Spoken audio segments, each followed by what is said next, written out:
Bonjour à tous et bienvenue au webinaire Q&A du Q4 2024 de Tesla. Je suis Travis Axelrod, responsable relations investisseurs chez Tesla, accompagné d'Elon Musk, Vibhav Taneja et d'autres dirigeants. Nos résultats du Q4 ont été publiés vers 15 heures, heure centrale, dans la présentation mise en ligne au même lien que ce webinaire. Nous discuterons de nos perspectives et ferons des déclarations prospectives. Ces commentaires se basent sur nos prévisions et attentes actuelles. Les résultats réels pourraient différer en raison de risques et incertitudes mentionnés dans nos documents SEC. Pendant la séance Q&A, limitez-vous à une question et un suivi. Utilisez le bouton « Levez la main » pour rejoindre la file d'attente. Avant de commencer, Elon a quelques mots d'introduction. Elon, merci. Donc, en résumé, au T4, on a livré des véhicules à un rythme annuel record de près de 2 millions. Félicitations à l'équipe Tesla pour ce travail exceptionnel avec une production et des livraisons records. Le modèle Y a été le véhicule le plus vendu, toutes catégories confondues, en 2024. Ça mérite d'être souligné. Pas juste la meilleure voiture électrique, mais la meilleure voiture tout court sur Terre. Le modèle Y. On reste focalisé sur la maximisation des volumes et on redouble d'efforts. Je ne sais pas comment, j'allais dire doubler l'autonomie, mais en fait, c'est plutôt la multiplier par 10, franchement. Doubler ne suffit même pas. En 2024, on a fait des investissements cruciaux en production, IA et robotique qui seront très fructueux. Énormément. En fait, à une échelle tellement grande qu'elle est difficile à saisir. Je l'ai déjà dit et je le maintiens.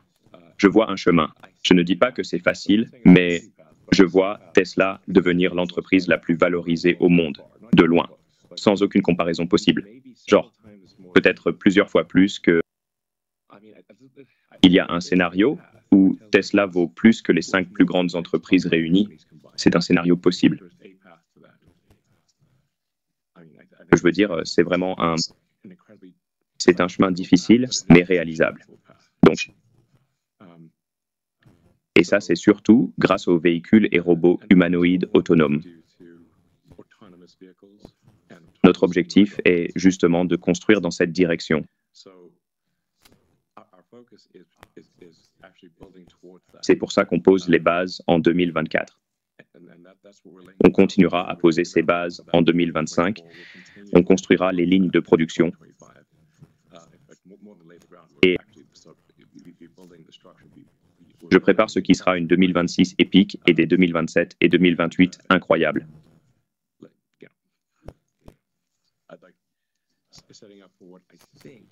Incroyablement bonne. Voilà, c'est tout. Je pense que c'est tout ce que j'ai à dire. Merci, merci, merci, merci, merci, merci, merci, merci. C'est ma prédiction.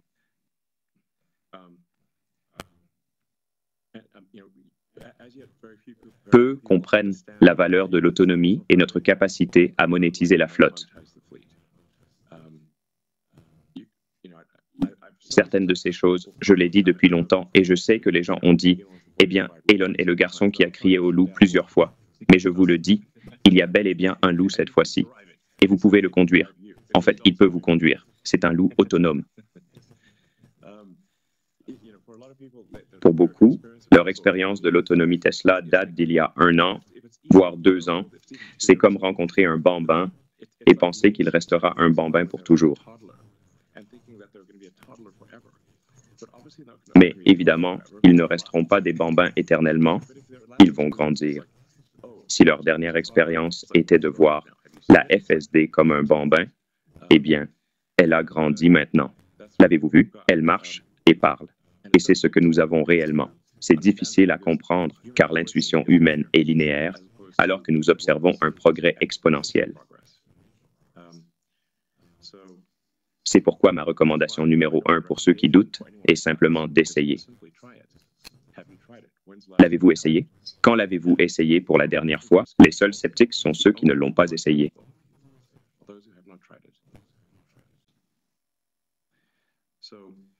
Donc, une voiture de tourisme n'a que 10 heures d'utilité par semaine sur 168.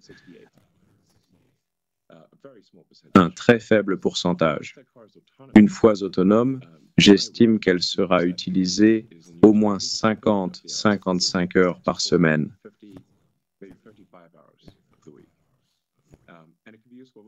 Utile pour livrer marchandises et personnes. Même la nuit, on peut livrer des colis ou réapprovisionner les restos. Tout ce dont les gens ont besoin, jour et nuit. Ce même actif, déjà existant, juste avec une mise à jour logicielle, aura 5 fois plus d'utilité qu'actuellement. Je pense que ce sera la plus grande hausse de valeur d'actifs de l'histoire. Il y a peut-être mieux, mais je ne sais pas quoi. Les gens qui regardent dans le rétroviseur cherchent des précédents, mais je pense qu'il n'y en a pas. Donc, vous savez, c'est là. La réalité de l'autonomie est déjà là. Je répète mon conseil. Essayez de conduire la voiture ou laissez-la vous conduire. Ça marche très bien aux États-Unis et bientôt, ça marchera partout ailleurs.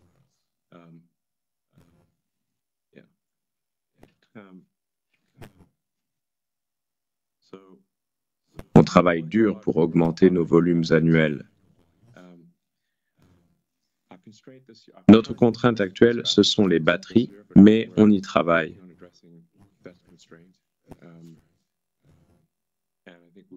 Je pense qu'on va progresser sur ce problème. Ça va exploser l'an prochain et encore plus en 27 et 28. Donc,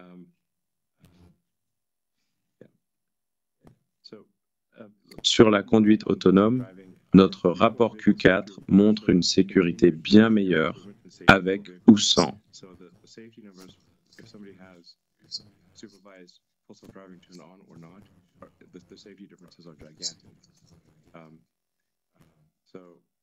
Voilà. Les gens ont constaté une énorme amélioration avec la version 13 et ses mises à jour. La version 14 sera un pas de géant encore plus significatif. On a lancé le cluster d'entraînement Cortex à Gigafactory Austin, crucial pour l'avancée du FSD. On continue d'investir dans l'infrastructure au Texas. Les besoins en formation pour Optimus, le robot humanoïde, sont au moins 10 fois supérieurs à ceux d'une voiture. Au moins pour couvrir toute la gamme de rôles utiles, disons. Combien de rôles différents pour un robot humanoïde versus une voiture? Le robot humanoïde a probablement 1000 fois plus d'utilisation et de tâches complexes qu'une voiture. Ça ne veut pas dire que la formation est 1000 fois plus importante, mais c'est probablement, vous voyez, 10 fois plus. Et on peut le faire progressivement. Donc, les hôtels ne vont pas dépenser 500 milliards en puissance de calcul pour la formation. On entraîne Optimus à faire assez de tâches pour égaler la production des robots Optimus. De plus, le coût de formation baisse drastiquement avec le temps. Donc, mais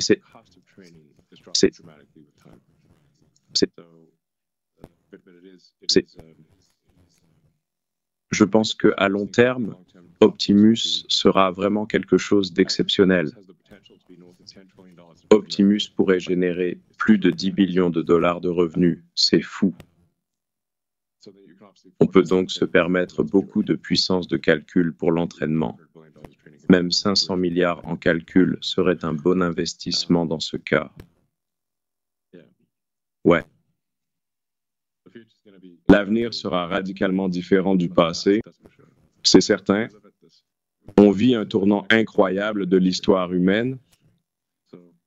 Donc, voilà. La preuve est dans les actes. On va lancer la conduite autonome sans supervision à Austin en juin.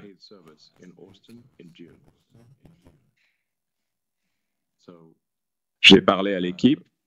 On est confiant pour un lancement initial sans personne à bord à Austin en juin.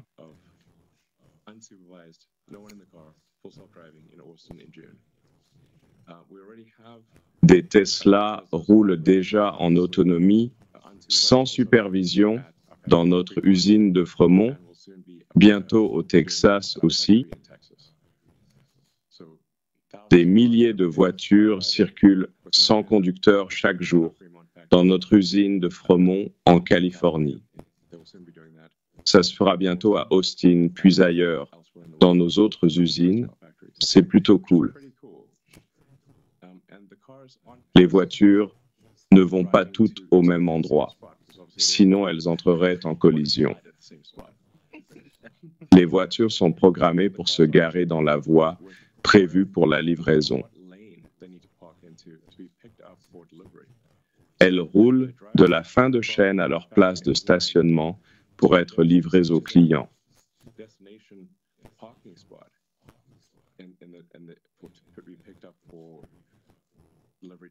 Et elles le font de manière fiable chaque jour, des milliers de fois par jour.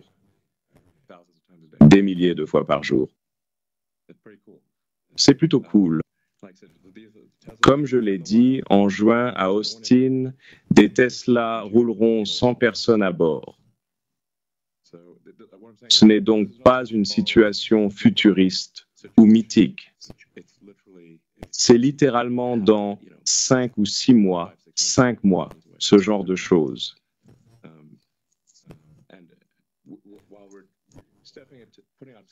On commence doucement, mais notre solution est une IA généralisée. Elle ne nécessite pas de carte très précise de la localité. On veut juste être prudent. Ce n'est pas que ça ne marche pas ailleurs qu'à Austin. En fait, ça marche. On veut juste tester en douceur, s'assurer que tout va bien, puis avancer progressivement. Mettez quelques orteils dans l'eau, puis un pied entier la sécurité du public et des occupants étant notre priorité. Pour Optimus, je fais des prévisions de revenus qui semblent folles. J'en suis conscient. Mais je pense qu'elles s'avèreront exactes.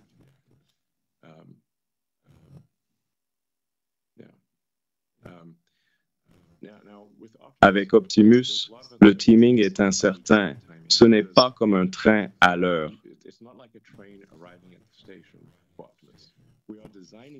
On conçoit le train, la gare et les rails en même temps. Les gens demandent pourquoi le train n'arrive pas à 12h05 pile. On crée tout en temps réel, c'est comme ça. Comment prédire avec une précision absolue? C'est impossible. Le plan interne vise 10 000 robots Optimus cette année.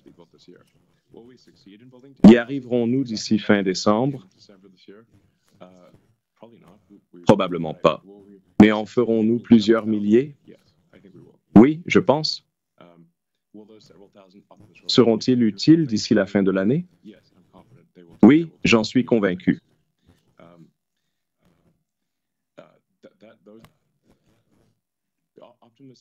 Optimus V1 dans nos usines guidera les changements pour la V2 l'an prochain.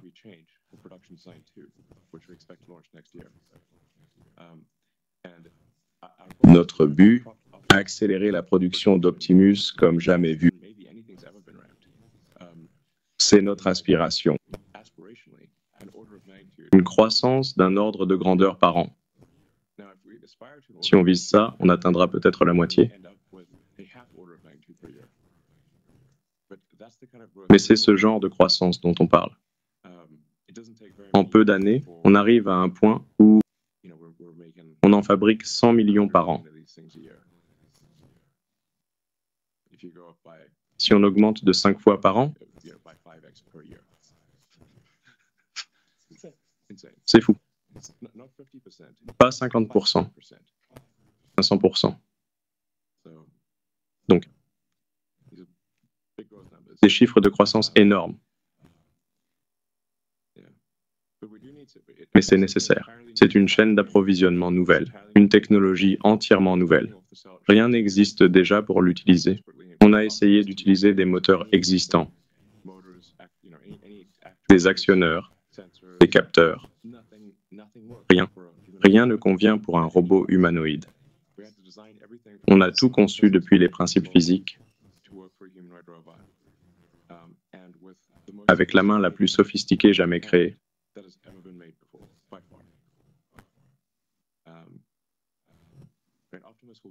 Optimiste pourra jouer du piano et enfiler une aiguille.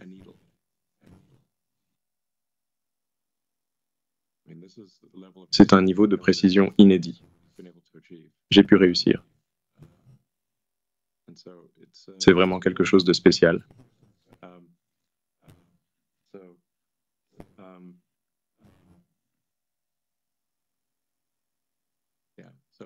Oui.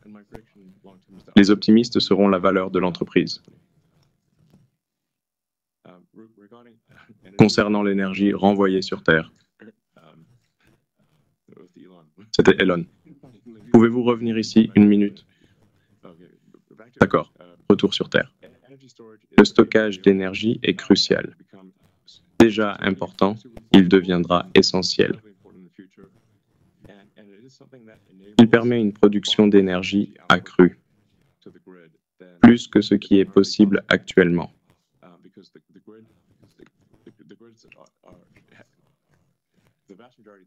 La plupart des réseaux n'ont pas de stockage. Ils conçoivent pour des pics très élevés. Le stockage augmente la production annuelle.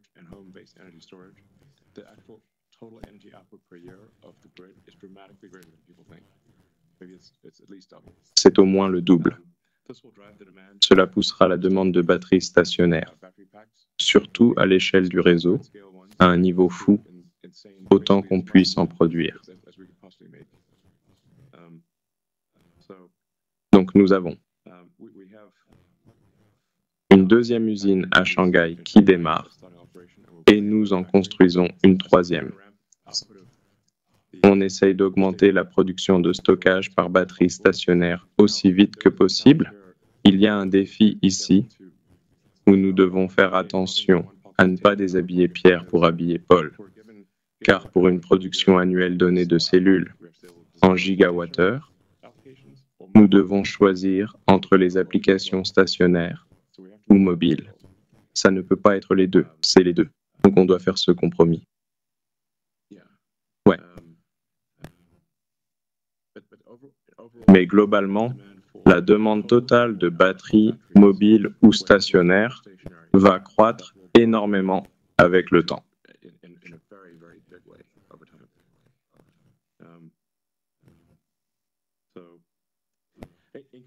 Donc, en conclusion, 2025 est vraiment une année charnière pour Tesla. Quand on regardera 2025 et le lancement de la conduite autonome non supervisée, une vraie IA du monde réel qui fonctionne vraiment, je pense qu'on la verra comme la plus grande année de l'histoire de Tesla. Peut-être même plus importante que notre première voiture, la Roadster ou la Model S ou la Model 3. En fait, je pense que 2025 sera probablement vu comme l'année la plus importante de l'histoire de Tesla. Aucune entreprise au monde n'est aussi bonne en IA du monde réel que Tesla.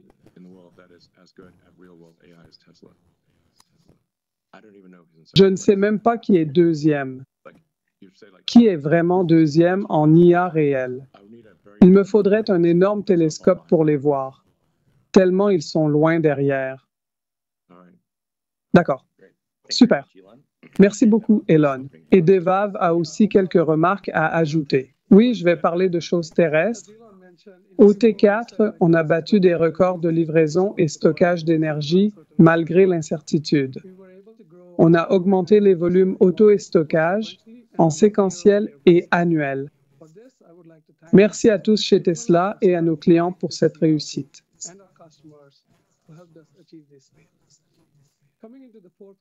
Au T4, on visait à réduire les stocks automobiles.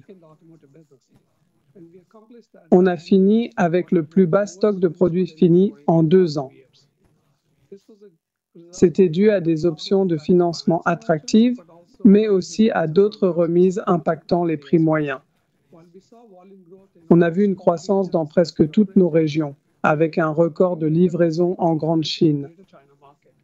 C'est encourageant car nous avons augmenté nos volumes sur un marché VE très compétitif. La marge auto a baissé d'un trimestre à l'autre, surtout dû au prix moyen et aux revenus FSD du T.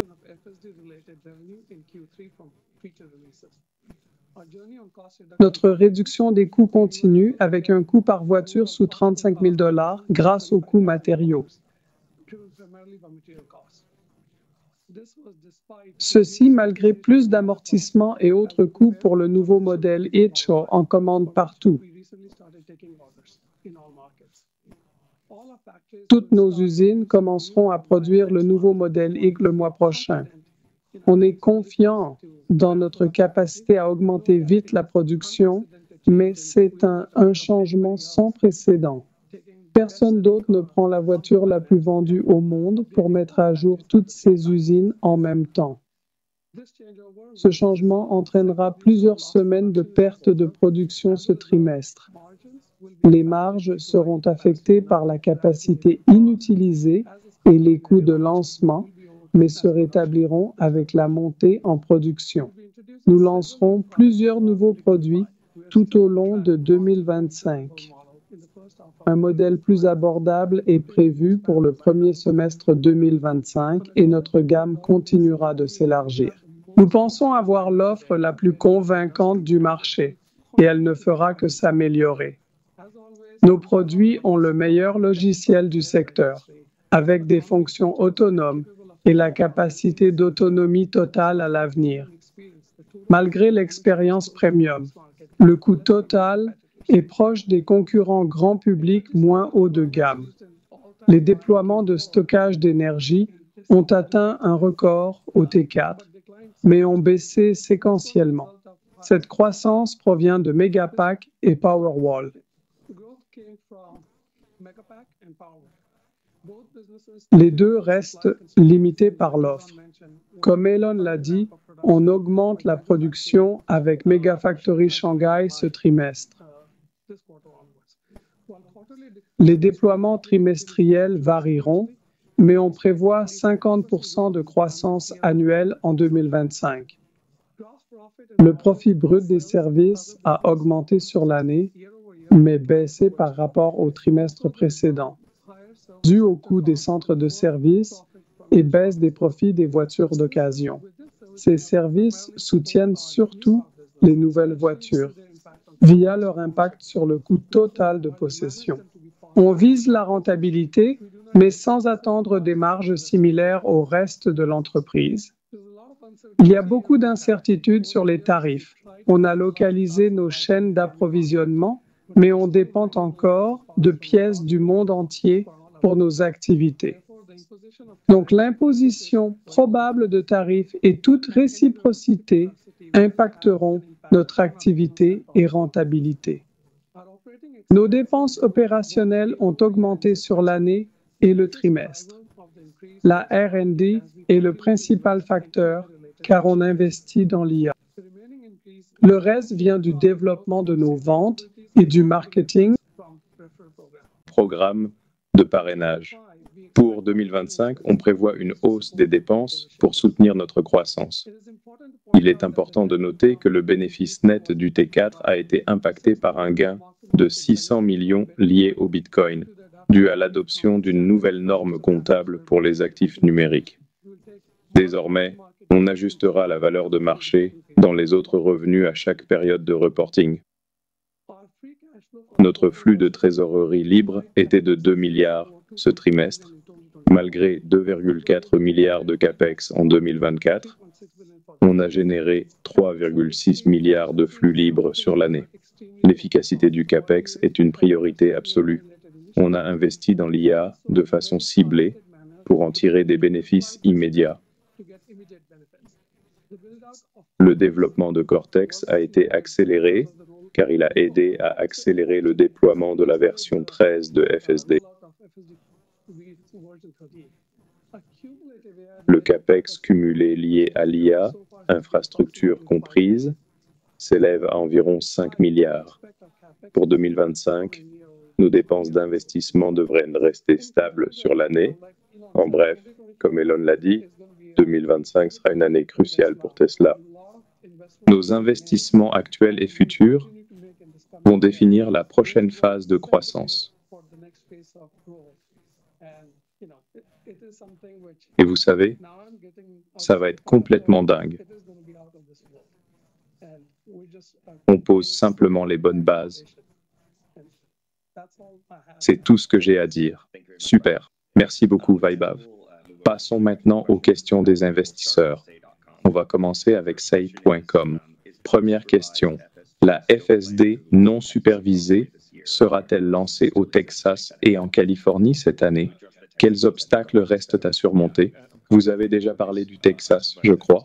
Oui, je suis sûr qu'on lancera la FSD non supervisée en Californie cette année aussi. Vous savez, ouais. En fait, je pense qu'on va probablement déployer la FSD non supervisée dans plusieurs régions des États-Unis d'ici la fin de l'année. Comme je l'ai dit, on y va doucement. D'abord un orteil dans l'eau, puis quelques-uns, un pied, une jambe, et on s'assure que tout va bien. On vise un niveau de sécurité nettement supérieur à celui d'un conducteur humain moyen. Pas juste un peu plus sûr que l'humain, mais vraiment beaucoup plus sûr. La norme doit être très élevée, car dès qu'il y a un accident avec une voiture autonome, ça fait la une des journaux mondiaux.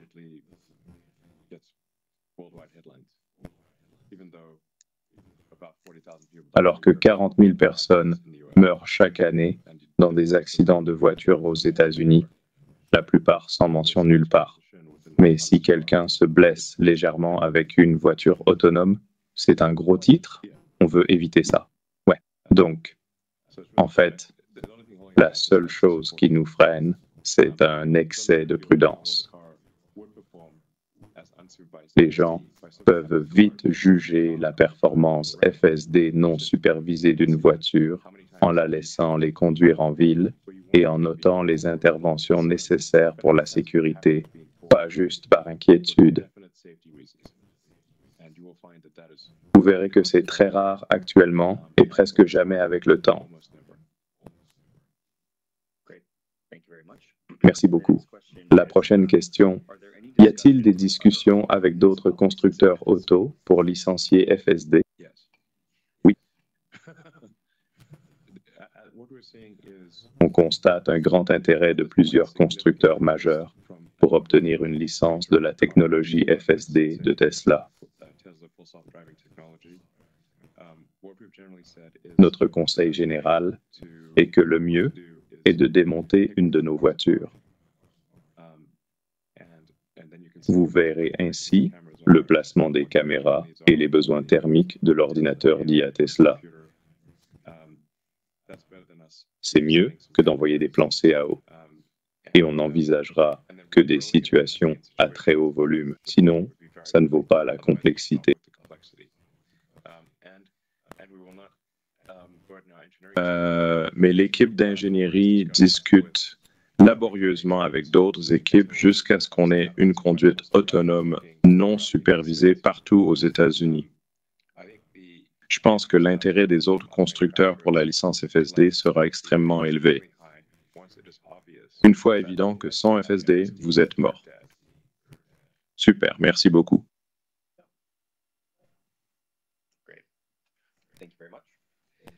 La question suivante concerne Optimus. Conçu principalement pour la production 2025, Optimus n'est pas finalisé. On redesigne le train en marche, les rails et les gares en même temps.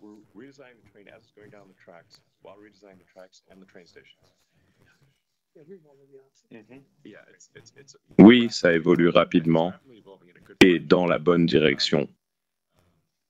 C'est vraiment incroyable. Franchement, l'équipe fait un travail fantastique. Je pense qu'on a la meilleure équipe d'ingénieurs en robotique humanoïde au monde. On a aussi tous les ingrédients nécessaires, vous savez.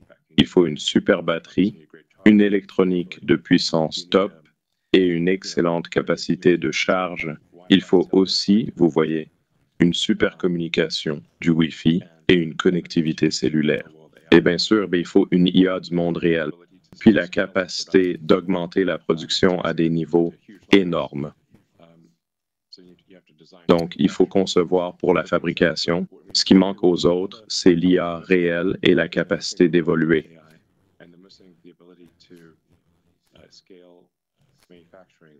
Fabriquer 2 millions d'unités par an.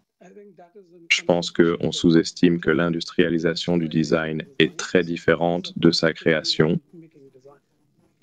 Ouais, les prototypes, ils sont basiquement triviaux. Les prototypes sont faciles. La production, c'est des années.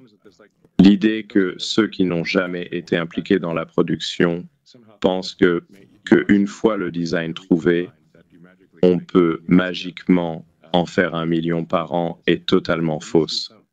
Il faudrait une histoire hollywoodienne pour montrer ça. En fait, le vrai problème, c'est la fabrication. C'est quoi au juste? Ça ne correspond pas au récit habituel. À Hollywood, c'est un inventeur solitaire qui crie Eureka, dépose un brevet, et soudain, il y a des millions d'unités. J'aime bien ça. Écoutez, on oublie 99% de l'histoire. On dit qu'un produit, c'est 1% d'inspiration, 99% de transpiration. Hollywood montre 1% d'inspiration et oublie les 99% de transpiration. Comment vraiment fabriquer ce prototype initial à grande échelle et puis fabriquer en masse pour que le produit soit fiable. Peu coûteux, constant, ne tombe pas en panne fréquemment. C'est au moins 100 fois plus qu'un prototype, puis livrable.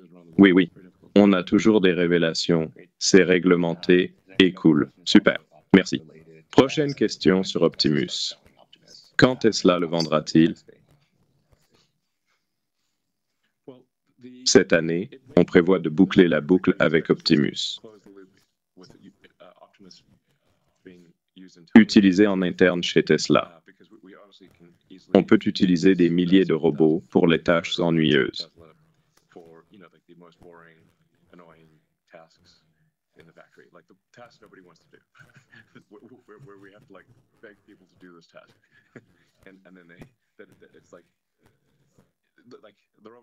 Les robots sont heureux de faire les tâches dangereuses que personne ne veut faire. C'est un cas d'usage simple, charger des pièces sur la chaîne.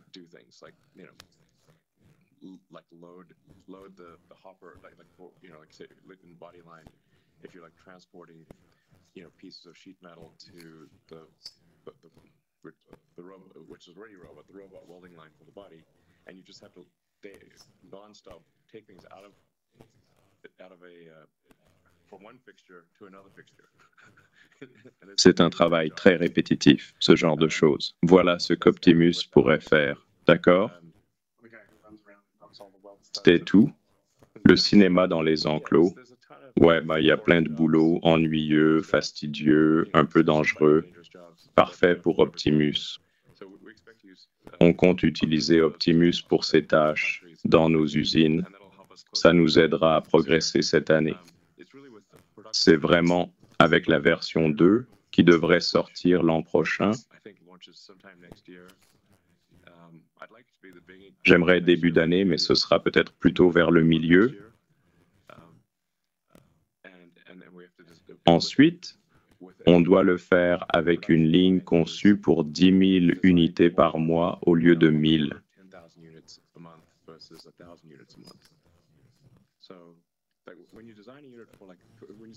Quand on conçoit pour 1 000 unités par mois, ça prend du temps d'atteindre ce chiffre.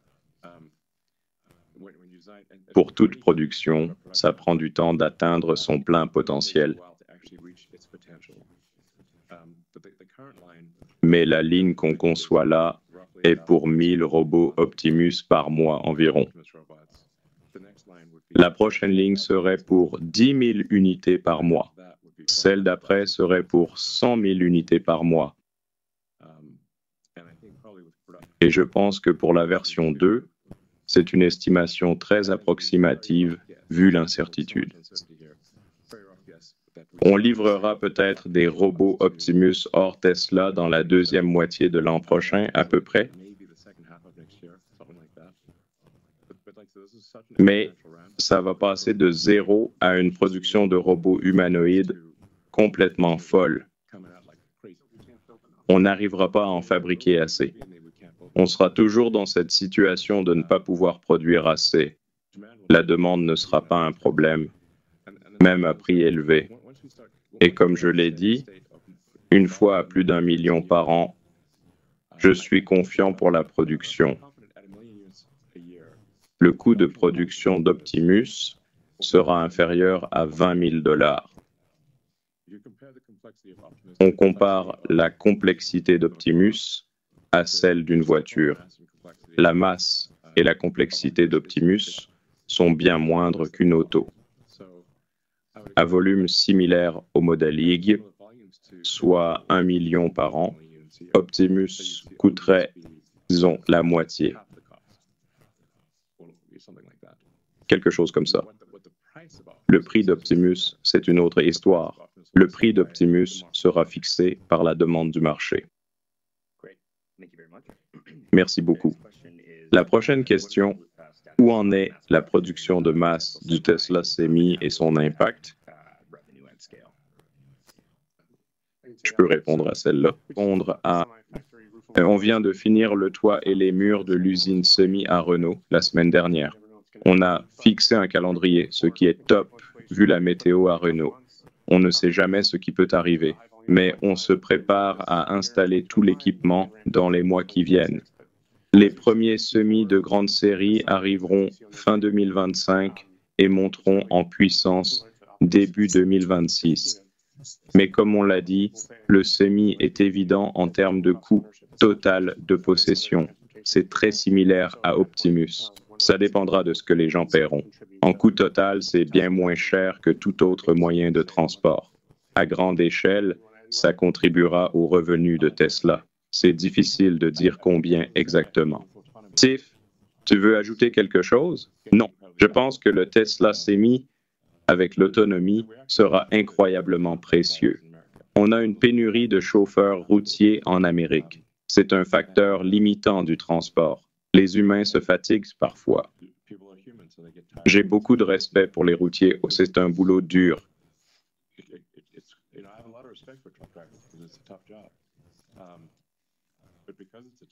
Comme c'est dur, peu de gens veulent le faire. Il y a moins de gens qui deviennent routiers que ceux qui quittent le métier. Donc, quand on y pense, oui, exactement. Avec plus de départs que d'arrivées, on aura un vrai problème logistique à l'avenir. L'autonomie sera donc cruciale pour y répondre. Ce besoin. Donc oui, ça va. Je ne sais pas. C'est une opportunité de plusieurs milliards par an, dont je ne sais pas trop quoi penser. De nos jours, c'est une affaire de plusieurs milliards par an. Je pense que oui. Pas rien. C'est peut-être un truc de 10 milliards par an, qui sait? Oui, 1 milliard par mois à un moment donné, probablement. Mais ça ne va pas lire en comparaison de l'optimiste. Donc, ouais, 1 milliard par mois, c'est beaucoup, mais ce n'est pas. Ce sera environ 1% de l'optimisme. Super. Merci beaucoup. On a déjà abordé la prochaine question en ouverture. Passons à la suite. Tesla devra-t-elle mettre à niveau le matériel de 3 véhicules? Si oui, quel calendrier et impact sur les dépenses? Je peux parler des coûts. Ils posent vraiment les questions difficiles. On est habitué et on commence à travailler sur la pauvreté. Oui, version logicielle. On a sorti la 6e version récemment. C'était comme un bébé, nous 13. Mais c'est une nette amélioration par rapport à avant. On trouve encore des moyens de réduire les grands modèles. On n'abandonne pas le matériel. On y travaille toujours. Les sorties suivront celles du matériel. Merci. Oui, je pense qu'il faudra mettre à niveau l'ordinateur pour la conduite autonome.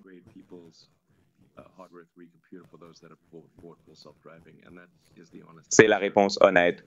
Ce sera difficile et douloureux, mais on y arrivera. Je suis content que peu ait acheté l'option FSD. Merci. Question suivante. Tesla a abandonné le développement des toits solaires? Non, Mike.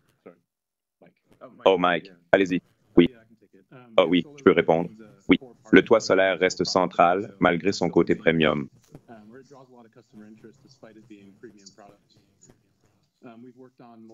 On a optimisé l'ingénierie pour faciliter l'installation et la distribution en réduisant les variantes.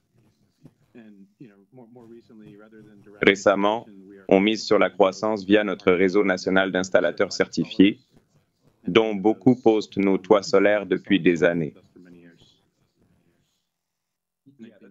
Oui, ça s'est avéré être une bien meilleure approche. On laisse simplement le toit fournir des produits à l'industrie de la toiture. Surtout quand quelqu'un va déjà refaire son toit ou construire une maison neuve. C'est clairement le moment idéal pour un toit solaire plutôt que sur un toit avec encore 20 ans de vie. Ce ne serait pas économiquement logique, mais pour une nouvelle maison ou un toit à remplacer, le toit solaire peut être très pertinent et c'est effectivement un produit haut de gamme. C'est comme le modèle S, X ou un produit premium. Je trouve que ça a l'air vraiment cool. Et vous sortez. Votre maison produit de l'électricité. Avec la batterie Tesla Powerwall, vous devenez autonome. Même si le réseau s'éteint pendant plusieurs jours, votre maison fonctionne toujours. Et votre toit a l'air génial. Je le recommande à tous ceux qui peuvent se le permettre. Prenez le toit solaire Tesla et le Powerwall. La vie de votre famille pourrait en dépendre. Achetez-le. Et en termes de commodité, vos enfants ne crieront pas quand leurs appareils ne marcheront plus. Histoire vraie, ça arrive vraiment. On ne peut même pas appeler, le téléphone est à plat. Merci beaucoup. La prochaine question a été couverte. On passe. Dernière question de, disons, .com. Quelles avancées définiront la V14 de FSD après la V? On en aura beaucoup.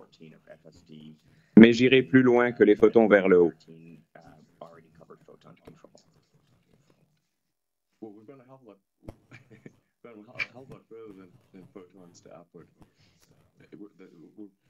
On est dans une situation de rien que des réseaux neuronaux, des photons au contrôle. On ne fait qu'améliorer ces réseaux. On pourrait entrer dans certains détails techniques dans une certaine mesure. Je reste étonné par l'efficacité des transformateurs autorégressifs pour résoudre un large éventail de problèmes. Ashok, tu veux ajouter quelque chose sans révéler nos secrets de famille? Je veux dire, à part ce qu'on a déjà partagé sur X. Oui, on continue d'augmenter beaucoup la taille du modèle. On a évolué dans la V13, mais il y a encore de la marge, donc on va continuer à augmenter la taille du modèle. On va augmenter encore plus la longueur du contexte, la mémoire est limitée, on veut l'augmenter pour avoir même des minutes de contexte pour la conduite. On va améliorer l'audio et la détection des véhicules d'urgence, ajouter des données sur les cas de conduite délicats qu'on obtient de toute notre flotte. Toute intervention utilisateur, on l'ajoute simplement aux données. On met à l'échelle l'accès au calcul, la taille des données et du modèle, son contexte, et les objectifs d'apprentissage par renforcement. Super. Bien. Passons aux questions des analystes. Rappel, activez votre micro pour poser votre question. La première question vient de Daniel Rosca de Bernstein. Daniel, veuillez activer votre micro. Bonsoir à tous, c'est Daniel de Bernstein. Elon, l'action Tesla inclut déjà les avantages évoqués, mais réaliser ce difficile mais faisable prendra du temps. Comment poussez-vous l'équipe Tesla à innover pour concrétiser la valeur décrite pour l'entreprise?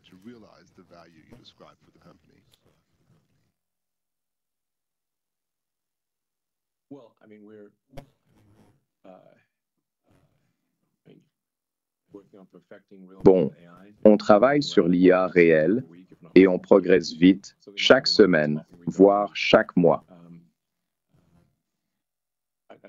J'ai passé beaucoup de temps avec les équipes IA et optimistes de Tesla.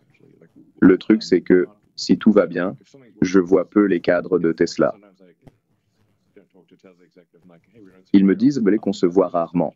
Je réponds que c'est parce que tout marche super bien chez eux. Leur système fonctionne vraiment très bien. Je les vois peu car je m'occupe des problèmes, donc un des défis, c'est de savoir quel sera le plus grand obstacle à venir. Évidemment, il y a plusieurs défis avec l'Optimus. C'est un problème complexe à résoudre. L'autonomie des véhicules pose aussi des défis, mais on avance vite sur les deux fronts. Ouais. OK, vous semblez convaincu d'avoir tous les éléments nécessaires en place. Ouais. Si on se projette dans 12 mois, quels seraient les 2-3 indicateurs clés qui vous diraient que vous êtes sur la bonne voie et que les éléments mis en place sont les bons? D'accord. C'est ce que je cherche à savoir. Ou à l'inverse, où pensez-vous que ça pourrait dérailler, nécessitant des changements pour mieux soutenir l'équipe?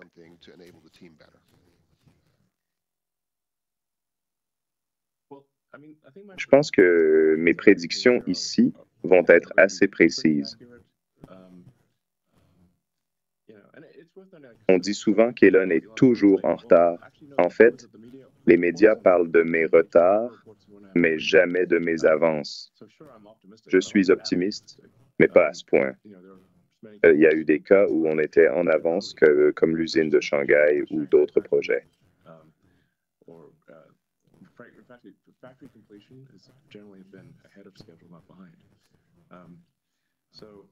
Donc, oui, donc je suis sûr qu'on aura des Tesla autonomes à Austin et ailleurs aux USA d'ici fin d'année.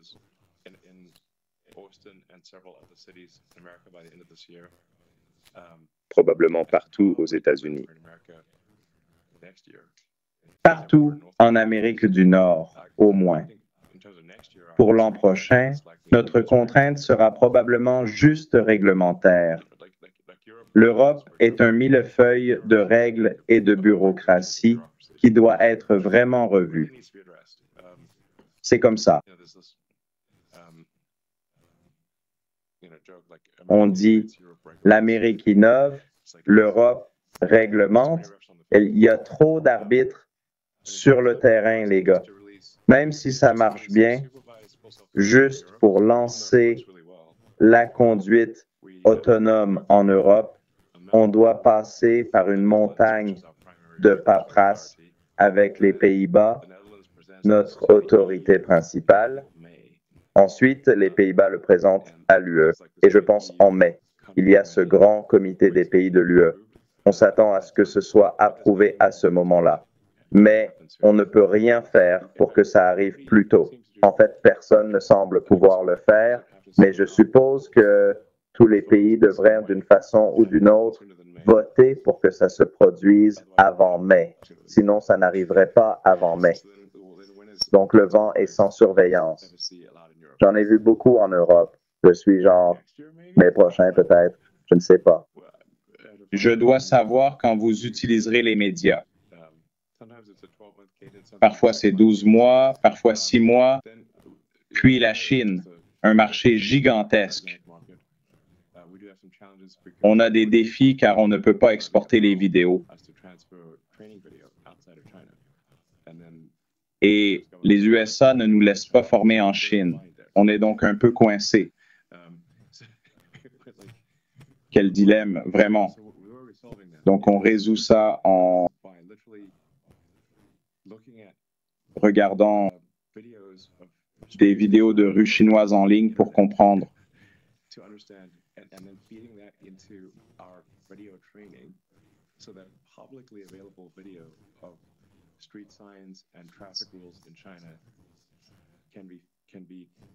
On peut les utiliser pour l'entraînement.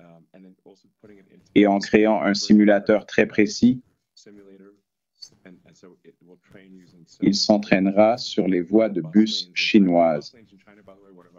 Au fait, parlons des plus grands défis pour faire fonctionner FSD en Chine. Les voies de bus sont très complexes. Il y a des heures précises où on peut y être ou pas. Si on s'y engage au mauvais moment, c'est une amende automatique. C'est donc un vrai problème. Les voies de bus en Chine. On va intégrer ça dans notre simulateur pour l'entraînement. La voiture doit connaître l'heure qu'il est, lire les panneaux. On y arrivera. Mais je pense qu'on aura FSD non supervisé presque partout cette année, limité uniquement par la réglementation, pas par la capacité technique.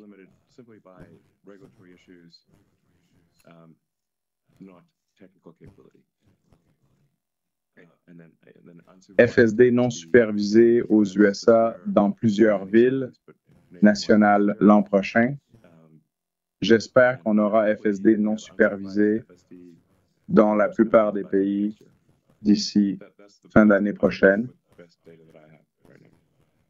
C'est ma prédiction avec les données actuelles. Super. Merci beaucoup. La prochaine question sera d'Adam Jonas de Morgan Stanley. Adam, vous pouvez activer votre micro. Merci à tous. Elon, vous avez dit que le LiDAR pour la vision est une béquille, une folie. Vous m'avez même dit que même gratuit, vous ne l'utiliseriez pas. Vous pensez toujours ainsi? Oui. Vous voulez développer ou j'ai une autre question? On a même un radar dans la voiture qu'on éteint. Je vois. D'accord. Donc, vous allez construire... Oui, les gens vous trouvent fou, mais de ne pas sembler... Les humains conduisent sans laser dans les yeux. Sauf si on est Superman. Les humains conduisent avec une vision passive. Ils ont des yeux et un réseau neuronal cérébral. Biologique. Donc, l'équivalent numérique des yeux et du cerveau sont les caméras et l'IA ou réseaux neuronaux. Donc, tout le système routier a été conçu pour des réseaux neuronaux optiques passifs. C'est ainsi que le système mondial n'a pas été conçu, mais c'est ce qu'on attend du comportement des autres. C'est donc évidemment la solution pour la conduite autonome généralisée, la solution globale pour la conduite autonome, contrairement à la solution très spécifique, quartier par quartier, qui est très difficile à maintenir, ce que font nos concurrents. Le LiDAR ne marche pas en automne, les gars. Le LiDAR a beaucoup de problèmes. Je n'ai pas tant le Dragon SpaceX, ça marche à la station spatiale. Avec LiDAR, un projet que j'ai dirigé, je n'ai pas d'aversion bizarre pour le LiDAR. C'est simplement la mauvaise solution pour conduire des voitures sur les routes. Voilà, vous comprenez comment fonctionne le LiDAR. J'ai compris. Conçu et construit pour gagner avec le LiDAR. J'ai supervisé le projet et son ingénierie. C'est moi qui ai choisi le LiDAR pour Dragon. J'ai directement supervisé ce projet d'ingénierie. On a conçu un LiDAR pour s'amarrer à la station spatiale. Si c'était bon pour les voitures, je le ferais. Mais non. Ouais, D'accord. Au CES, vous avez dit que toute IA pourrait faire des tâches cognitives sans atomes d'ici 3-4 ans. Donc, avant la fin du mandat de Trump, l'IA entrerait vite dans le monde physique.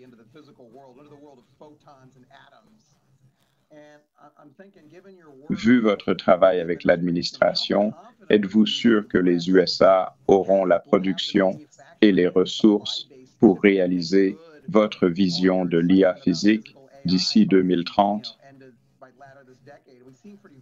On semble assez vulnérable actuellement.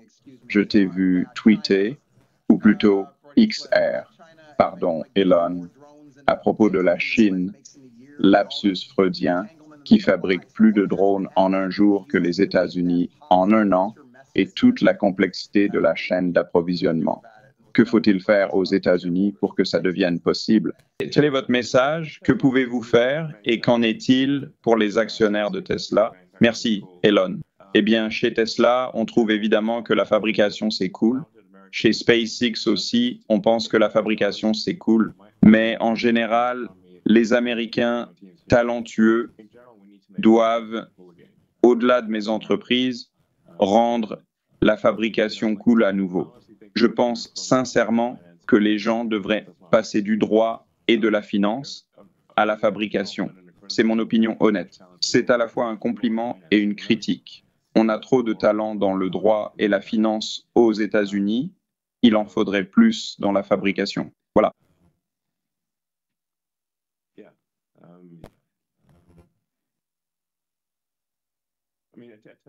Chez Tesla, on s'assure de pouvoir continuer notre production, même si les tensions géopolitiques montent en flèche.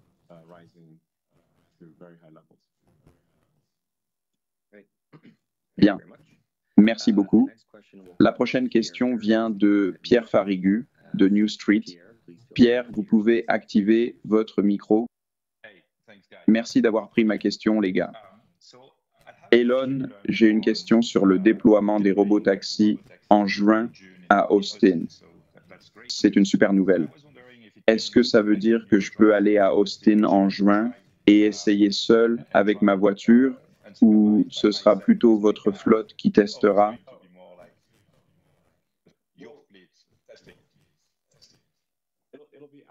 Ce sera notre flotte qui testera. C'est notre première approche. On va l'examiner de près pour s'assurer qu'on n'a rien raté. Ce sera un service de transport autonome payant à Austin en juin. Puis, rapidement, dans d'autres villes américaines, avec une conduite non supervisée.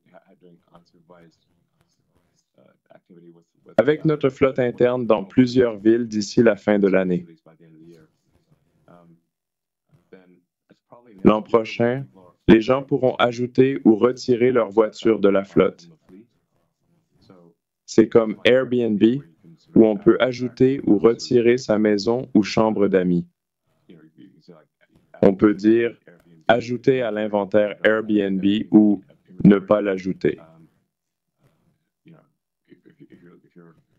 Si vous voyagez un mois, vous pouvez laisser d'autres utiliser votre maison.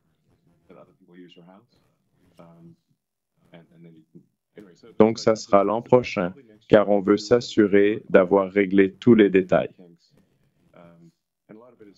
Ce n'est pas comme si on divisait l'atome ici. C'est juste beaucoup de travail pour que tout fonctionne bien, que les gens commandent. La voiture arrive au bon endroit et fait exactement ce qu'il faut. Tous les systèmes de paiement fonctionnent. La facturation fonctionne.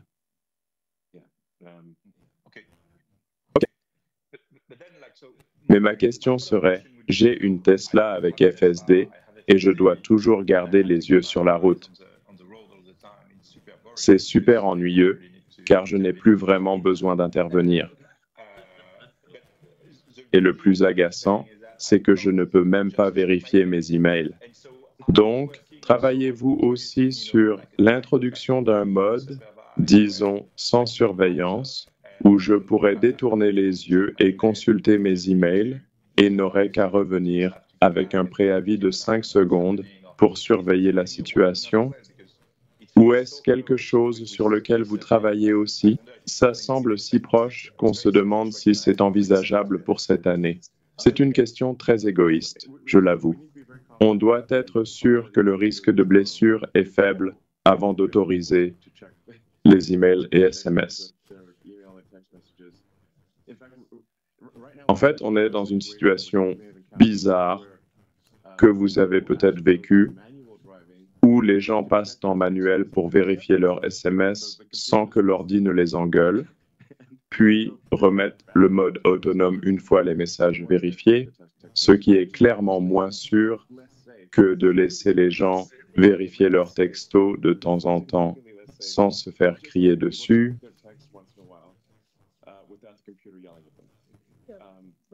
Mais on veut juste être prudent avec l'arrivée de cette technologie.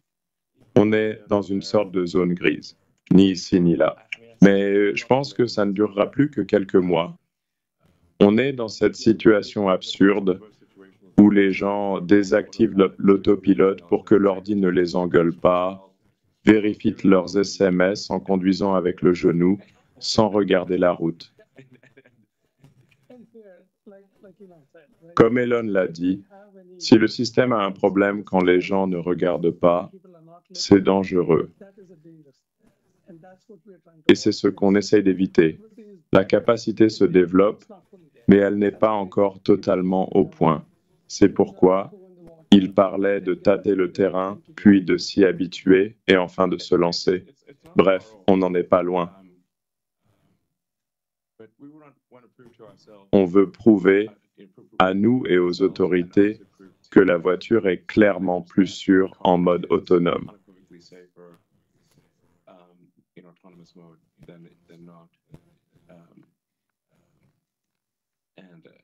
Et on s'en rapproche.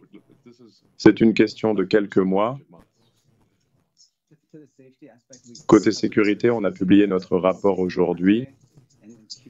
Au Kukar, c'est un accident tous les 9,5 millions de kilomètres contre tous les 1,1 million sans autopilote.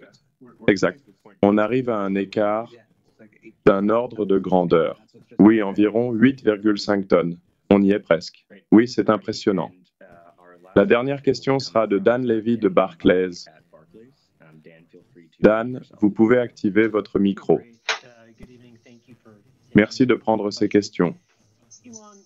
Elon, vous avez évoqué le besoin de développer le transport durable pour l'énergie verte. Ok, on a beaucoup entendu parler du plan du président Trump pour renverser le mandat VE. On pense que la régulation étant un moteur d'adoption des VE, ça pourrait la ralentir aux USA. Quelle serait la bonne politique aux USA, vu vos commentaires sur le besoin de transport durable?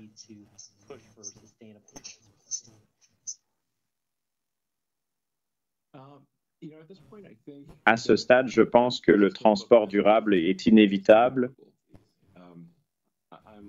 Je suis très confiant que tous les transports seront électriques autonomes, avions inclus, et qu'on ne peut pas plus l'arrêter, qu'on aurait pu stopper l'arrivée du moteur à combustion externe ou à vapeur, ou qu'on aurait pu empêcher l'avènement du moteur à combustion interne. Même le plus grand défenseur de la force dirait que c'est la voie, pas ces nouvelles autos.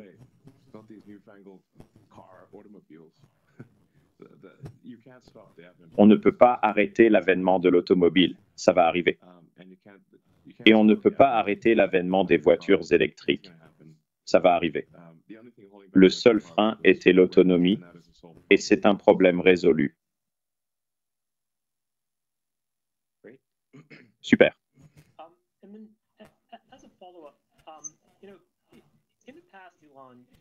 Elon, vous aviez dit être prêt à vendre sans marge pour diffuser vos voitures. Le communiqué mentionne l'impact de l'accélération de l'autonomie sur la croissance. Comment voyez-vous l'augmentation des ventes pour profiter des avancées FSD.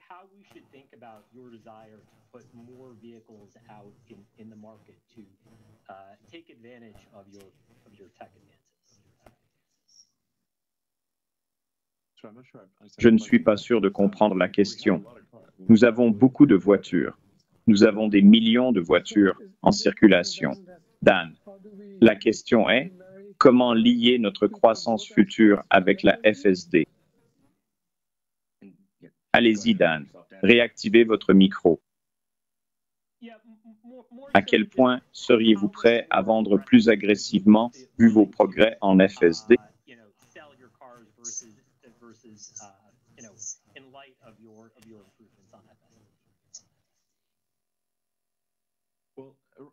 Actuellement, notre défi est la production de batteries, pas la demande.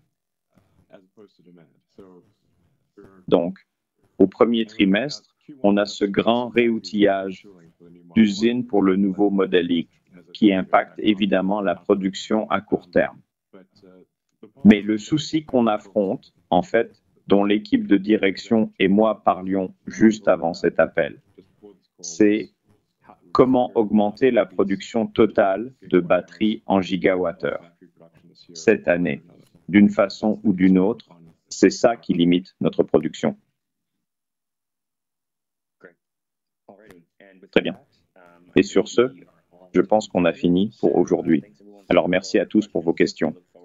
On a hâte de vous reparler au prochain trimestre. Merci beaucoup. Au revoir.